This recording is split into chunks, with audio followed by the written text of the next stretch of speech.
নমস্কাৰ বন্ধু বান্ধৱীসকল পুনৰ এটা নতুন ভিডিঅ'লৈ আপোনালোকক স্বাগতম জনাইছোঁ। আজি আপোনালোকক দেখুৱাম জিউৰ অন্নপ্ৰাশনৰ কিছু মুহূৰ্ত। আপোনালোকে যদিহে ভিডিঅ'টো চাই ভাল পায় লাইক শ্বেয়াৰ এণ্ড কমেণ্ট কৰিবলৈ কাজিছ লাহে লাহে ডাঙৰেই হৈছে, মানে আমাৰ জিউ দেখিবলৈ পাইছে। বা একদম দিছা তুমি, জিউ বেটা ডাঙৰ হ'ল লাহে লাহে।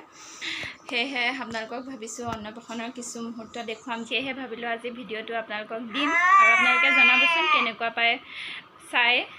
যদিহে ভাল পায় লাইক শ্বেয়াৰ এণ্ড কমেণ্ট কৰিবলৈ নাপাহৰিব, আৰু যদিহে আপুনি মোৰ চেনেলত নতুন তেতিয়াহ'লে ছাবস্ক্ৰাইব কৰি ল'ব মোৰ চেনেলটো।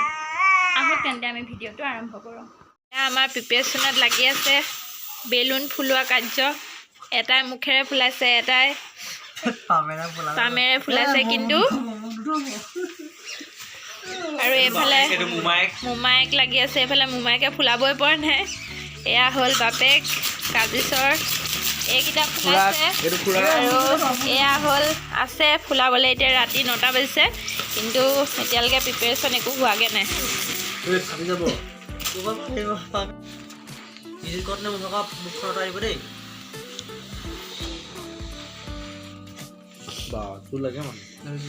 জোৰ লাগিছেনে বেলুন ফুলাওঁতে? একেবাৰে বেলুন ফুলাই ভাগৰি গৈছে কাজিছৰ দেউতাক।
ভিডিঅ'টো চাই কেনেকুৱা পালে নিশ্চয় জনাব যদিহে ভাল পালে লাইক শ্বেয়াৰ এণ্ড কমেণ্ট কৰিবলৈ নাপাহৰিব পুনৰ এটা নতুন ভিডিঅ' লৈ আপোনালোকৰ মাজলৈ আহিম তেতিয়ালৈকে সকলো ভালে থাকক ধন্যবাদ